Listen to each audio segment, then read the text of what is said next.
All right, let's talk about this worksheet from the bipartite matching uh, portion of the material. So again, this is quite a hefty worksheet. There's a lot to read, so you really should pause the video and read this if you haven't already. Um, so I'm going to try to set up the graph, and I will note that when students do this, I've seen one of two different approaches. Uh, One approach consists of having two sort of major columns of vertices, and the other solution consists of having three columns. Okay. Now the entities that are described here consist of advertisers, demographic groups,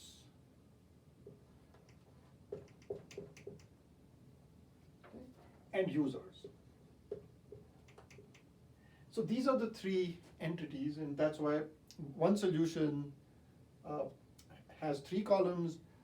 Students often just also can do this using two columns. I kind of prefer the three column solution because it preserves all of the aspects of the problem as they're laid out over here. So if there are going to be three columns, right, so we're going to look at something that looks like this. Right, these are all vertices denoting individuals in each of these categories. Right. One question that comes up is, well, which column do you want to be in the middle?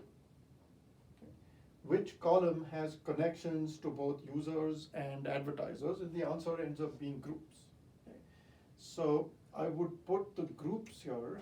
I think I've used G to denote these. So they run from G1 through GK. And then the advertisers run from A1 to AM. And the users run from U1 to UN. Okay. Now, how do you set up edges? Well, a user has an edge to the group to which it belongs, right? So if you are, what's the example here? So if you are a computer science major at the Colorado School of Mines, and that's a group, well, then you have an edge to that group. And if someone wants to advertise to that group because they are advertising apartments in Golden, although this doesn't make sense with the lockdown, right? But let's think back to the world as it used to be. Then maybe you have an edge if you want to advertise to that user. And so that's how you set this up. You know, you would set up a source, you would set up a sink. There is this one constraint of being required to show only two copies of each ad to a subset of the users of the website. Okay. And so that suggests that you want the capacities between the advertisers and the sink to be two. So that ensures that no advertisement is shown to more than two individuals. Okay.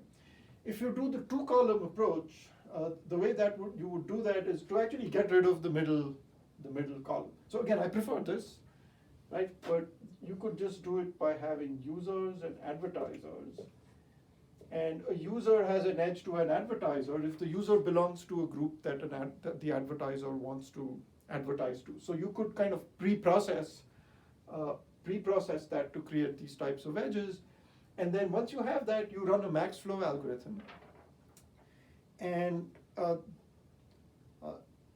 the question then is, are you able to get a max flow of 2M, right? Because you want to show each of the M advertisements to two users. And so when you run this, if you get a max flow of 2M, this means that you have successfully met your objective of showing each advertisement to two users.